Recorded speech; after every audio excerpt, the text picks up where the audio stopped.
to people of African descent. He is not a friend. He is not. He is just an actor. Now, going to Sheila McCormick, I think Yes. she's a disgrace as well, a big disgrace. When I met her the first time about a year and a half ago, at the NAACP convention in Orlando, and she spoke. And afterwards, she tried to get off the stage and run, but I caught her. You know, you can't run from Dr. White. I catch you. All right. So I trapped her, and I asked her. I said, "What are you doing going to Israel?"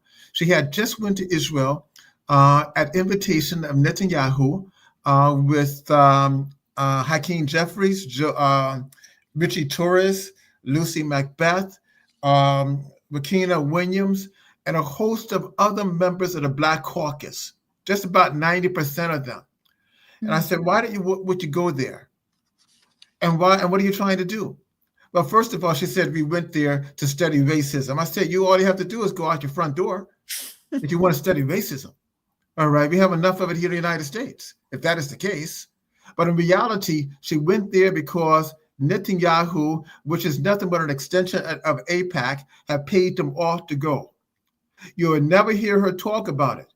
But I challenge her to speak about it, which tells me that she is not a friend of the African, the Afro-Latino, the African Haitian community at all. Then to use the money, she knew the money that wasn't hers for the campaign. It was a mistake. She had to return the money, but she's going to hide behind her corporation and use it in a sly, undecent way to get elected. She should be kicked out of Congress because of that. She's nothing more than a 2-cent criminal. I agree with you, Yeah. Dr. White. Yeah. You Yeah. know, if she didn't have the decency to return the taxpayer money, she had a contract, a reward contract to promote the vaccine. That's all well, but that just to show the audacity of the Democrat. Yeah. You know, these people. Barack Obama say something. I think 2 weeks ago on a podcast. It's like, well, the people that you think that's so intelligent, the people that you think so smart, so smooth, we know how to run operation. Yeah, a So, criminal operation. yeah, the criminal operation. They're very So good at it. I guess they know, not just because Sheila McCormick. I had one of her representatives came to one of the event we had here in Orlando a couple months ago. I think last year. Let Haiti decide, one of the event I was doing. And I even had to tell her aide, listen, don't buy into the promoting the gang violence, the poverty in Haiti. Right. If you're gonna speak on behalf of the Haitians, she's a descendant of Haitian. This is, that keep talking point. You could tell some of these politicians, they have the same talking point. Things that's not making no sense towards any change in policy in Haiti. Amania, let me take you on that point on Sheila McCormick. Well, yeah, I would just have to say on her end, to actually believe that this mistake happened in your accounts and you see it, everybody knows that it's happening, and to have the gall to take $6 million of this to keep this money and not, she's like the person, if you're at the market and you drop your wallet on the ground, she'll pick it up and not let you, hey ma'am, you didn't drop your wallet. She will take that. That's the kind of useless attitude that you're going to see here.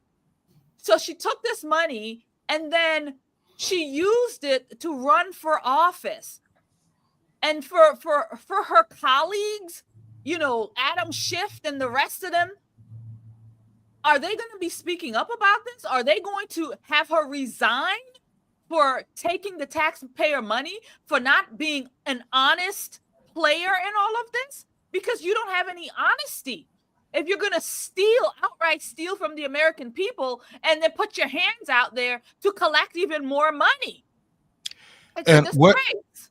Amania, where those 87,000 agents that the Biden administration was supposed to hire, Oh no, also doing some investigation on COVID money. right, So I right. mean, she's right there in Congress, and she's not. Let me tell you, there's a list of congressmen and senators who actually was in contract taking money, all have their family and their friends applying for contract. So she's not the only one in Congress. But is she the biggest one there is? I mean, Well, $6 the amount is huge. $6 million. The issue is not if she's the only one. The issue is that she says that she represents a community, all right? A so-called oppressed, working class, downtrodden community. And you said that you're going to do better for them and by them. Now, for you to be corrupt like that, it means that you care not a damn thing about your community. You care only about putting monies into your own pocketbook so that you can stay in government and act like a big shot until you die. You see, that's the real issue. It's a contradiction. And that type of nonsense must change. So therefore, Sheila, if you're listening, and I know you are, you're a disgrace. She's a disgrace.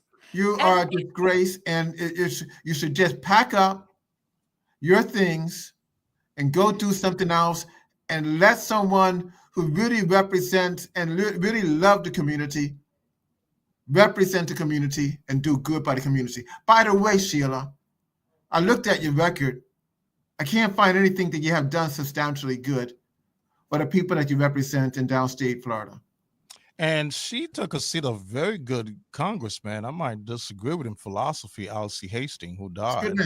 Yeah, he was a good man. Yeah, I met Alcee years ago in Chicago. Very well in that area. You know, I would just like to add to this because, as we know, when a Black woman gets into trouble in this political space, like Karen Bass and like, you know, Fani Willis and like all the other Black girl magics, they always go because, oh, I'm a Black woman and they're going to come for her. So I'm surprised I haven't heard it yet that she's saying that this investigation is on her because she's a strong Black Haitian immigrant, you know, out here doing her work in these streets. And just she like, didn't do anything wrong. Just like Monique Wayell, a new elected. Like Monique Wayell. It's gonna blame it on racism. Yeah. They're gonna blame it on race. They're gonna blame it on race. They're gonna blame it on race because they have no accountability. Even when the money, even when you can trace the money back to her accounts, and there's evidence of it, there's investigations of it, they're gonna stand still there. Oh, they just trying to take me down because I'm the Black queen. No, but that's the mentality of some of our people. You look at Kamala Harris, who raised on the grassroots movement about 1.5 million, and the corporate side of it, PAC, where you call it, you know, dirty money, she raised another 1.6 million. So it was about a total of $2 billion money she raised. So what happened? So this is the attitude that these people have. Like they entitled, you know, even when they run for office, when you challenge them on their record, it's like they entitled. Why in the hell did you criticize me? Right. You know, that's so interesting because if looks could kill, we'll all be dead from Miss Harris. Did you check her out at the Carter funeral? I mean, President Obama and President Trump were talking. It seemed like I didn't really like that cozy because I think Trump should keep up his standard because it was just too much laughing and giggling. Even the liberal media went and said, "Well, why did Obama was so cozying up to Trump?" Well, nobody knew what he was saying, but I understand his politics. But this is a man who's trying to destroy you. I do believe in an element of civility, but what got me interested was that the look that Miss Harris had. She was hot like a firecracker. I think she was wondering, are they talking about me? Probably so. if she wasn't on camera, she may have jumped back there to choke Trump and Obama. I mean, she was. I mean, look at her body language. She was completely nervous. You say nervous. I What, think she is pissed off. why? What the hell are they talking about? Did this man set me up for me to be a failure, or because since Obama did not support her from the at the beginning, because he kind of knew she was going to be a disaster. They knew. They just had nobody else to put in there, and they knew if they didn't go with Kamala Harris, the black mob would have a fit. They would be burning the streets. If they went with somebody else and put somebody else in there, the black mob would have had a fit, and they would have had to. They had no choice but to go with Kamala Harris. And to that point, and I heard Kamala Harris she's so upset with Joe Biden because Joe Biden said, well, he would have beat Trump on the race, and she's very upset about that. Well, it doesn't take too much to get Miss Harris upset because she's not very smart. No. And people who are not very sharp, they get upset very, very easy. Yeah, they got thin skin, isn't it? Thin skin. Thin skin. That's Absolutely. what she got. Yeah. She got that red dot Indian thin skin.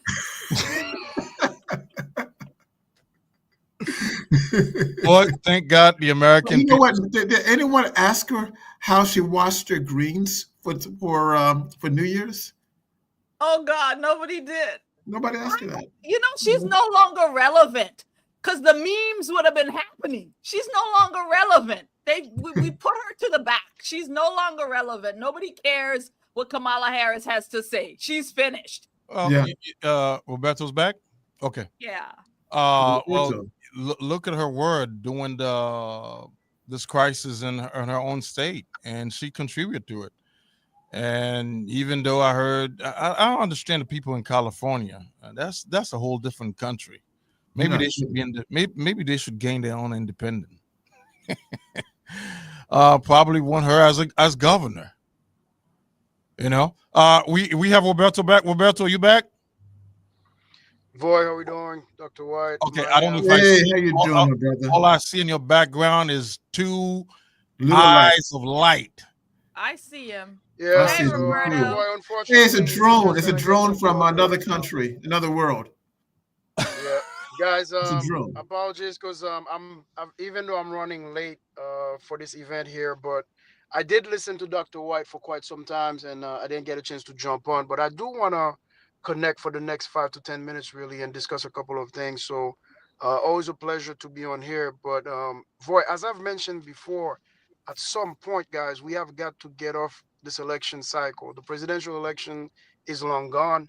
There's so much stuff to be discussed that I feel we need to start talking about. One of them, whether you like what he said or not, whether he was the right messenger, I think it was the right message, wrong messenger when it comes to President Biden.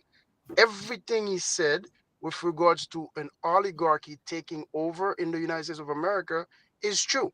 The only difference is it used to be that way, but there was some element, some semblance of they are not in power. George Soros will buy a few Democratic races, a few presidential races. Then you have Murdoch and all those guys contributing. But today, don't forget the Koch brother who also funded the Democratic Party. There has been an oligarch. Boy, I don't care about Democrats or Republicans. My assertion is this. The America that we both knew back then is long gone. Today, you need to be rich, you need to be white in order to have a leg up. It's that simple. It's been like that. It's been like that, Roberto. Let me go further, Voy. When you have someone like President Trump, and I've said it on this show, Democrats should have not gone after him. They prosecuted him wrongfully and everything else. I want to know what black or brown men would have actually have a court date to be sentenced and not get a single fine or a single day in prison. That doesn't happen. I heard you talk about McCormick. So if McCormick deserved to go to jail, I think what's his face, the governor of Florida should be impeached. Whoever is the Secretary of State that gave that contract, they should go to jail as well, because it's criminal for the state of Florida to be doing business where they mean to give $5,000 to someone, they end up giving them $5 million. Whether your name is McCormick, Governor DeSantis, everybody should be held accountable. Guys, I'm tired of the party storyline. I don't care about Democrats or Republicans. This republic is failing the average people. It is time we start addressing that key element. Now, in terms of foreign policy, I've heard Dr. White talk about what Biden didn't do or how Carter was horrible, but it's all of them in terms of foreign policy. There's no such thing as a Republican or a Democrat. George Bush, when he had an opportunity to actually vote for South Africa and stand up against the genocide that was happening there, we all knew how he voted. Reagan, same situation. Bill Clinton came in, nothing changed. We are seeing what's going on with Venezuela. We've seen what happened with Brazil under Lula. We have got to take a stance where it's no longer about Republican, Democrats, guys. What is right, what is wrong. In terms of those things, I really hope from a show perspective, yes, we talk about what the Democrats are doing that are wrong. But when it comes to the American people, what are we voicing to help the American people? Because we have elections coming up as early as May of next year. If we are going to be the voice to actually guide people, we need to speak truth to power, and we kind of need to leave the party line behind if that's what we intend to do. Roberto, there's a couple points you say I completely disagree with you. I think the oligarch been running this country. I think the Democrat Party put a black face. Now there's no buffer, Voy. There's no buffer. They're all in now. Okay, that's the point that I made. I never said that's not the case, but they okay, no longer but have a buffer. I just want you to make it clear for the audience. Sorry, let me make that quick point. Okay. When you have a guy like Elon Musk, who's never been elected a single day of his life, telling elected officials what to do, if they don't, he's gonna vote him out of office. That's ridiculous. He's a citizen like any other citizen. We have an oligarchy. Say again? He's a citizen. He's a citizen. You could say the same thing. So you're gonna say you're gonna the only difference is you do not have a PAC. People? You do not have a PAC. How could it be the same thing? Hold on, how could it be the same thing when this man possessed enough data for a lifetime to actually control this country and so many other countries around the world, whether it's through the Tesla or X or some of those other ventures where we entrusted him with the defense of this country, going to the moon and all these other things. It is not an average citizen voice. Let's not make that mistake. Alberto, hold on, Dr. White. There's another point that Roberto said, and I completely disagree with him. Roberto, when you file your taxes, if the IRS send you more amount than what you expected it, are you going to blame the IRS? If they call you and say, well, we made an error. No, my friend. No. Because what you're saying, the IRS send you a check, you're blaming the people.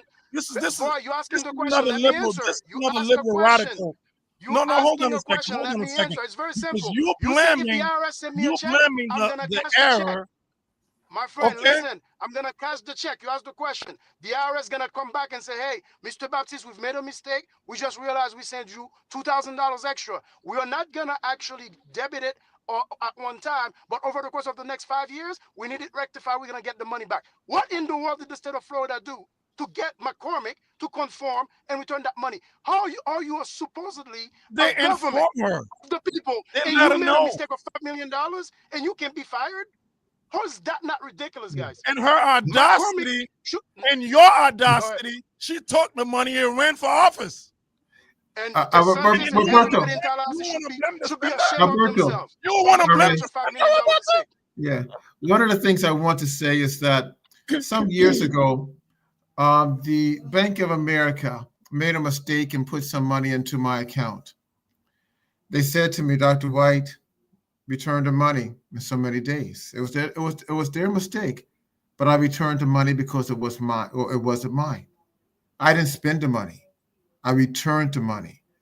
That's the element of having ethics, and a political leader has to have ethics.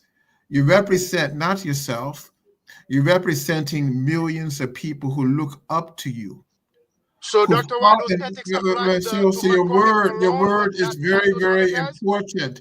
So that is the element that I focus on in reference to Sheila, not to hide away and not to try to act like a regular citizen, and not to do these things. Now, in reference to the oligarchy and running the country, I believe you.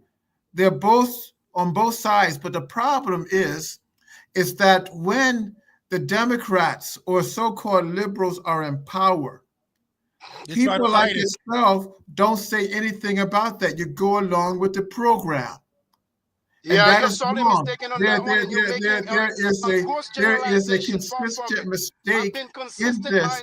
You cannot continue to go along one at a time, guys. I mean, for example, let's go back to the local politics. All right, as Kamala is going to run for office, are you going to say to her at any stage that she's going to stop giving money to Israel? Ethics does not belong to the left nor the right. Ethics belong to everyone. You hold McCormick accountable. You need to hold DeSantis and every single one in Tallahassee accountable. If it was a Democrat that did it, you guys would be saying that. I don't care for Sheila. I would say it. I have no problem, guys. So Roberto, do you support Sheila in keeping the money? You see what I'm saying to you? You're mistaken here. I just asking. Who I am. It's a simple Listen question. very closely, Dr. White. Sheila McCormick does not represent the Haitian community. Voy can tell you. Well, that is not actually. That's not. That's not actually. Hold on, Dr. White. Hold on, Dr. White. Hold on. If you go to her website, she has a Haitian flag all over the place, and she's talking.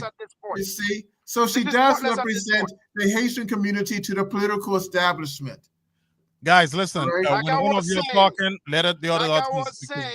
Yeah. Like I was saying, I can't out-talk this guy. Hold on, Dr. White. Let him this guy is on a roll. Yeah, let him make his point. When Sheila came out and said a bunch of buffoonery and a bunch of idiocratic statements, Voy and I were among the first ones to say, what is she talking about? Where did they find this one at? We do not care for Sheila McCormick. I don't care about her legal situation. She needs to be held accountable for it. And I believe she is. She's being indicted. The bigger point is, how do we, as Floridians, sit here and entertain the idea that our government can make a $5 million mistake and think it's appropriate and not hold anyone accountable? Are we serious? DeSantis served as a JAG. If he made that mistake in the Navy, that's a court-martial. Yet today, we're not supposed to hold him accountable because he has an R in front of his name. The Secretary of State is not supposed to be held accountable. Health Services is not supposed to be held accountable. We know of Sheila. How many of those contracts did they actually give my free money away for? That's the question, if that's the case, then Biden should be impeached because there are billions of dollars that are lost that are not held accountable in reference to Ukraine. Go impeach Biden, go impeach all of them. My point is, ethics is not one way, my brother. Ethics is about everything. So if we're going to hold one accountable, let's hold every single person accountable. That's the point. That's true. But still, she did wrong. Roberto, I have to go to this I know you have to go, but the phone line is open, 478-946-1680. Are you agree with Roberto? Are you agree with Dr. White on this point? Have you ever, either from the IRS or if you have a government contract, you receive more money and you don't want to send the money back, and especially if you have to take the money and run for office? So give us a call. Give us a call here at WOKB and Political Flashback 407. And I'm so surprised Roberto take that one stand that blame the sender. No. I never said blame the sender. My words are clear. You're going to hold McCormick accountable. We need to hold Tallahassee accountable. I want an audit of Tallahassee and the COVID funding and how they spent that money. That is my point, Voy. Let's not mischaracterize anything that I said. If my government can literally give $5 million to someone that they meant to give $5,000 to, we're in deep trouble in this country. We have a bunch of idiots running DC and Tallahassee, and that's unacceptable. Well, that's true. I agree with you there. I agree with you. I agree with you there too. Absolutely. I agree with you. Hey, Roberto, idiots are running our country and our state. Roberto, if you could give me 2 minutes out of your time. And our city. And our county. Oh, let's not even go there. Now you're gonna get me really hot if we go about this city. Hey, let's talk about I need your smoke, man, because it's cold here in Chicago. Yeah. So let's talk about Marco Rubio confirmation yesterday during the hearing. They brought up the Haiti question. If you have a minute, the tape, the audio is not long. Let me play it. So share it with the audience. I was very disappointed how Marco Rubio want to keep the status quo of the U.S. policy towards Haiti. Now it's going to be a lot of change to this administration, and also trying to make sure the destabilization is not Haiti. So concerned about Dominican Republic.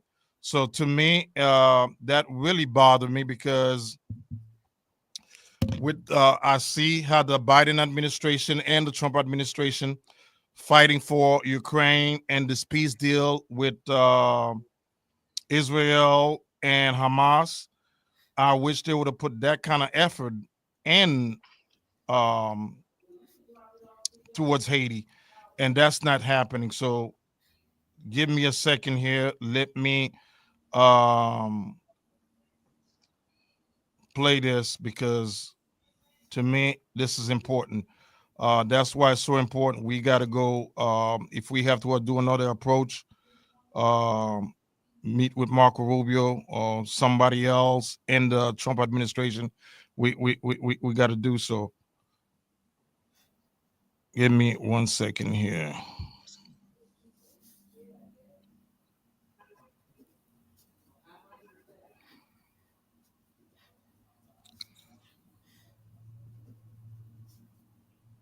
Jeff, let me see if the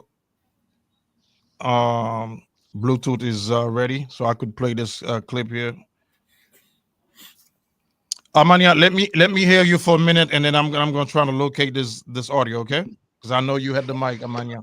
Okay. Well, I don't know what's going on with I didn't see that what you're talking about with Marco Rubio in reference to Haiti. So I'm clueless on that front. But Amania, I'll as jump in. I'll jump in since, Mhm. if you don't mind, I'll just jump in and then run really. Voy, I Yeah, know you're yeah, trying to go play the ahead. clip. Okay. But listen, I agree 100% with everything Marco Rubio said. Here's the reality of it. Marco Rubio just said out loud what's been said by hypocritical Democrats in the back rooms, what's being said by the neocons and Republicans in the back room.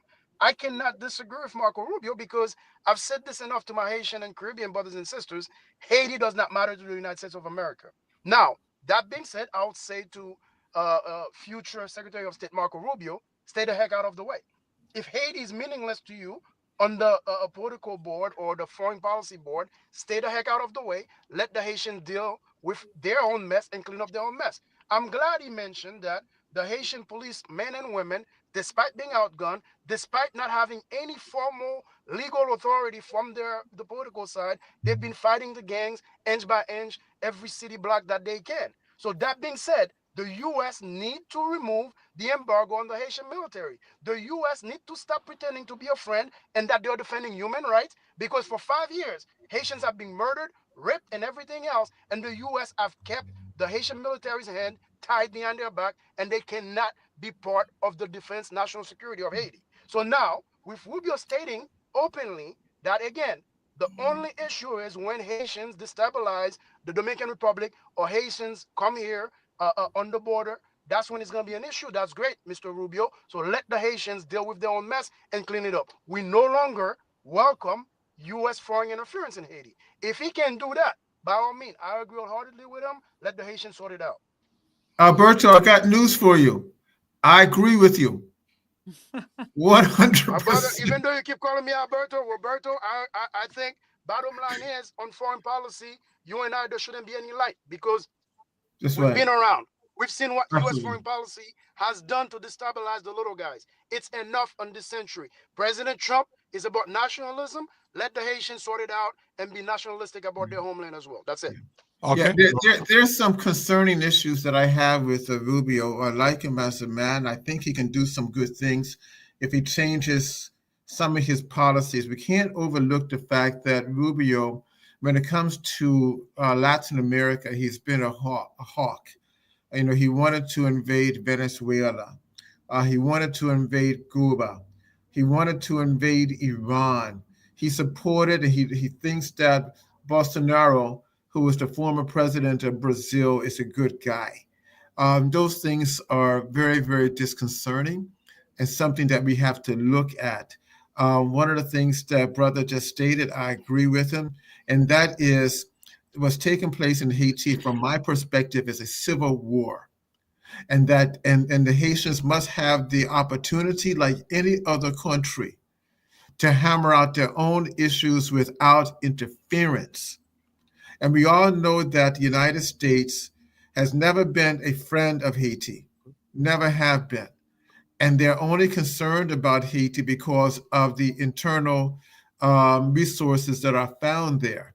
If we were concerned about Haiti, we would have stopped and pressured the Dominican Republic from their massive and their guerrilla tactics of deporting Haitians and treating them as just about slaves in places like Santo Domingo and throughout that country.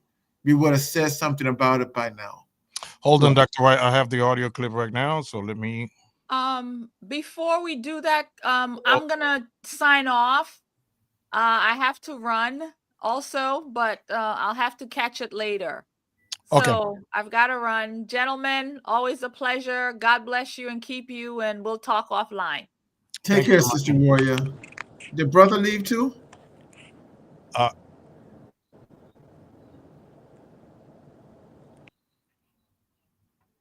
Recognition of the fact that some of the national police forces in Haiti have been extraordinarily brave. Despite being outgunned and outmanned, these guys and gals have stuck at their post and fought back against armed gangs.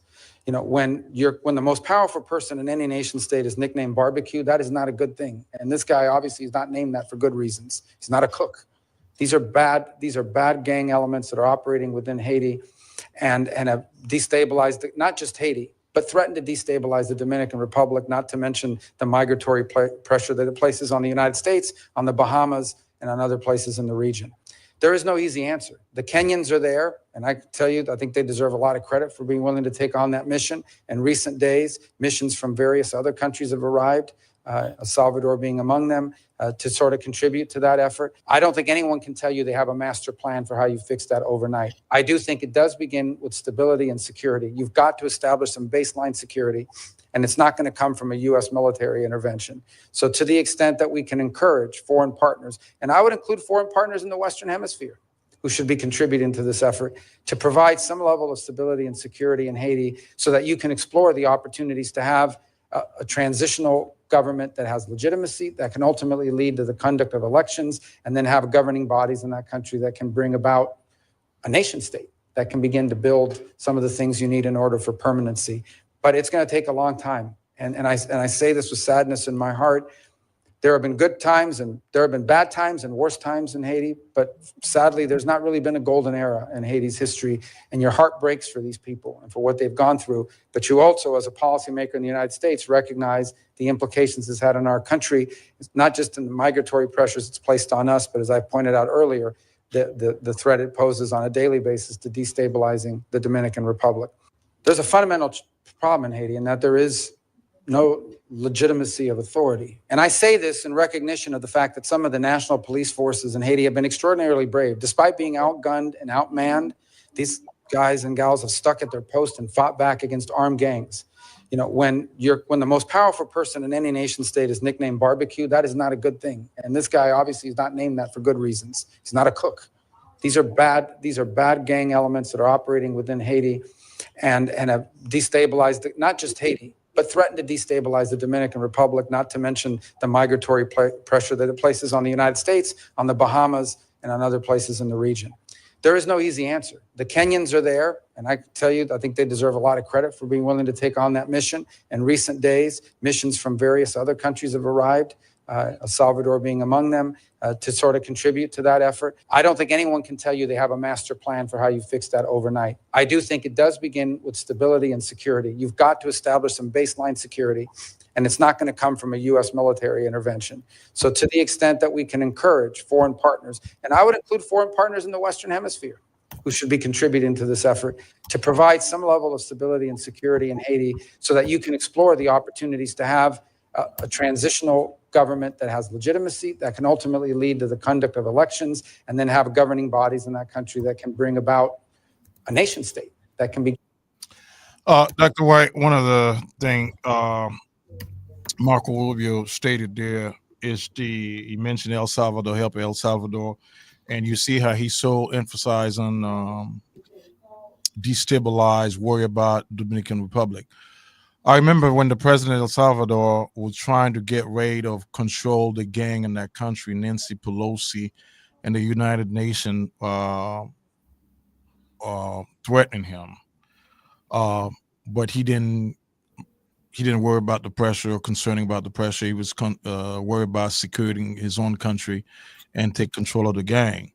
Haiti had an arm embargo and most of the weapons coming from the United States. Mark Rubio don't talk about that.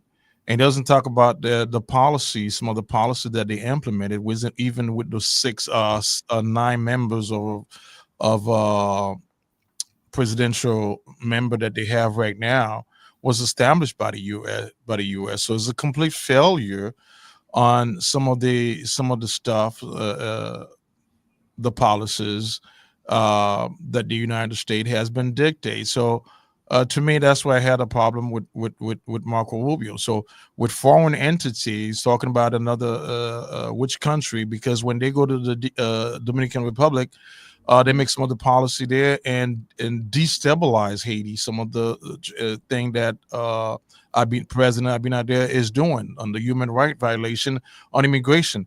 That's just been filed to the United Nations. He's not talking about some of the treatment that Haitian receiving in the Dominican Republic. So yeah, I do have a problem with the comment there. I agree with you.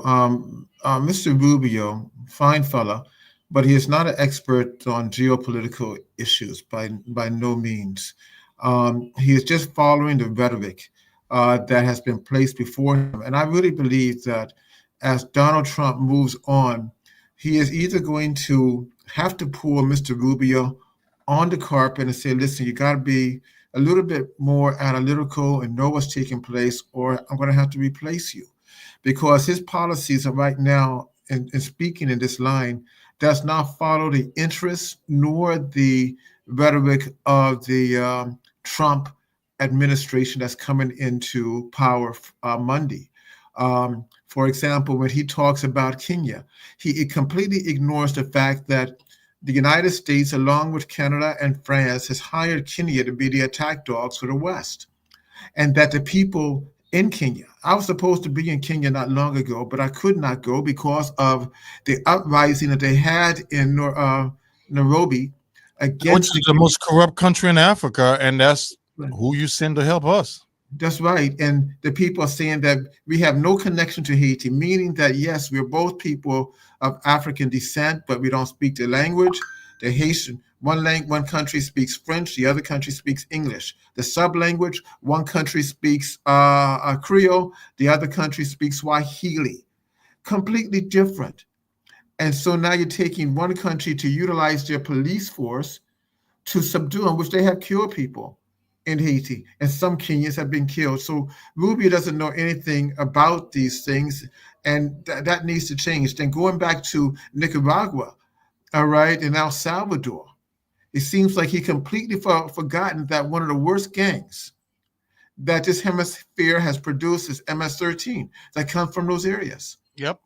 You see, so Rubio has to come to speed very, very quickly. If he doesn't, he's not going to have a long time in that office. He needs to hang out with people as yourself who understands and know the Haitian scene from the bottom up.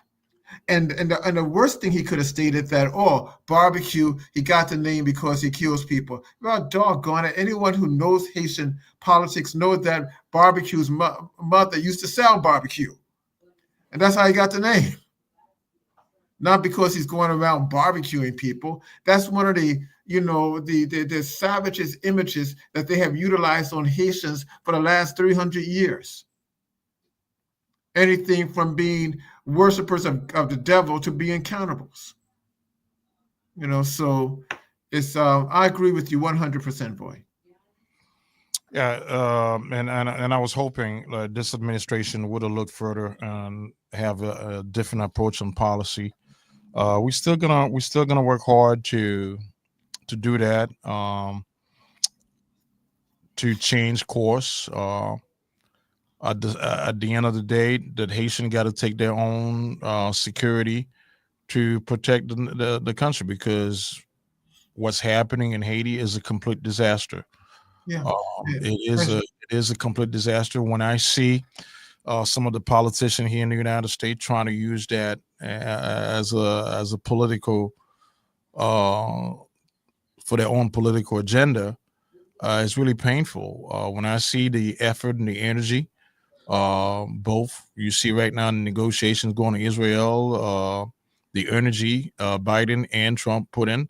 I wish they would put that energy towards Haiti. When I see the vast amount of money is going to Ukraine to try to stabilize Ukraine, I wish that Donald Trump would have said, well, when I'm sworn in on Monday, it's going to be a new Haiti. We got to stop the gang. We still got to stop the trafficking of the weapon that's coming out of South Florida. We got to put more pressure on Dominican Republic on human right towards Haiti. Haiti is one country, and we need to figure it out how to put good leadership and better policy in Haiti. So I was hoping for that, Dr. White. Well, I'm going to put it right out there that there has been a group of concerned Haitian Americans called the Haitian Collective who have tried to have a conversation with Mr. Rubio and others in reference to the Haitian issue. They promised this coalition that I know firsthand that they were going to talk and they was going to meet with them. But they dropped the ball. It's imperative that the Haitian community leadership who understands what is taking place, who is not trying to get involved with the Trump administration because they need some brownie points, but who really have the interests of the Haitian people at heart. These are the people that Marco Rubio, Donald Trump, and the others need to speak to if they're going to find a solution to the Haitian problem. Because if Haiti cannot be solved, then there's no issue dealing with American policy, foreign policy that can be solved. Because this country is our neighbor, and they are connected to the very fabric of the development of the United States of America. Absolutely. Well, Dr. White, I know it's 6:48. The time we're about to running out of time. Well, we still got a few time, but Lady D's already in the house. Oh, Lady D, Lady G. But I have one question for you though, boy. A couple of weeks ago they were talking about the incident that took place in Las Vegas as well as New Orleans, and they stated that first it was a lone wolf guy. Then they argued that it was some type of coalition of people, maybe outside invaders. Now, certain groups of people have now taken their directive and anger and started to point a finger at the Nation of Islam, saying that this guy was a black Muslim under Louis Farrakhan who took out all these people in New Orleans. I don't know if you've been following that argument. We know that it's a lie. We know that it's not true. But to me, it's very, very interesting how certain pundits, when they can't find an answer to what's taking place, and they fail to look at their own wrongdoings, they begin to look for scapegoats, and they don't mind if their words hurt, maim, or even kill innocent people because of the reckless language. You ever thought of it? Yeah. Yeah, but at the same time, you look at what happened in Las Vegas. This other guy, 19 years, Army veteran, who were a Ukraine sympathizer. Mhm. So are they comparing the same thing to that, or blaming because he was a Ukraine sympathize with Ukraine and you didn't like the policies? I mean, I'm trying to, or he had problems. This is where the government always trying to pinpoint certain confusion, and when these things will take place, and it is it's funny how this is unfold to me. Yeah, my issue is that there needs to be a full investigation as opposed to pointing fingers.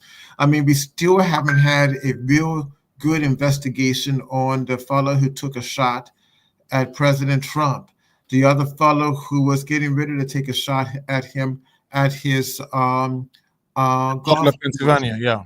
Yeah, and now we have this, and now there's even speculation that it may be seriously a hot time in Washington Monday night because of the number of threats that they're reporting. And but again, these things need to be investigated and uncovered. And we, as independent journalists and thinkers, we have to lead the course in this. I agree with you, Dr. White. And this is the thing. The last 4 years under the Biden administration, you're gonna see so many infringed group on the left active. An example like the BLM movement, the Black Lives Matter movement, Antifa, all kind of radical left. They all, because they feel like this was a defeat to them. Kamala Harris did not win the election, or the agenda that they want to push. So you're gonna have the Biden oligarch that's funding this group to terrorize this administration, to destabilize this administration. I guarantee you that. You're gonna see all this French group from the left waking up. They're not asleep, and that's why you're gonna hear every kind of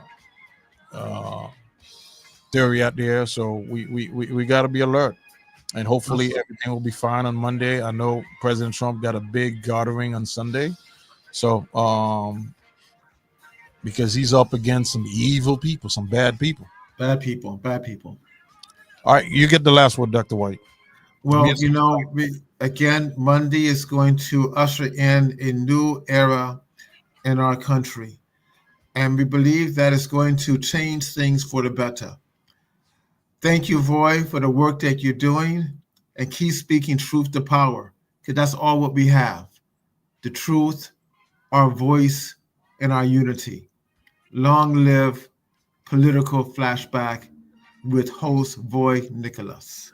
Thank you. And give us an update on the book again. Give us an update. Keep the audience focused. The 20th is coming out. Okay. The 20th is right here, baby. And we're going to have a great celebration. And you're going to see the truth what's taking place. And boy, our next book, we have to do it together. Okay, Dr. White. Well, I hope you be safe, and with all the Iman and with all the Organization of Islam in Chicago, be safe and Godspeed. And never halal, brother. Thank you, sir. All right. God bless us. All right. Take care. Thank you. Thank you, Roberto. Thank you, Amania. Thank you, Jeff, for staying with me for the 2 hours. And I appreciate you. And thank you to all the staff at WOKB. And thank you for this great audience. I see you guys next Thursday. Thank you. Thank you.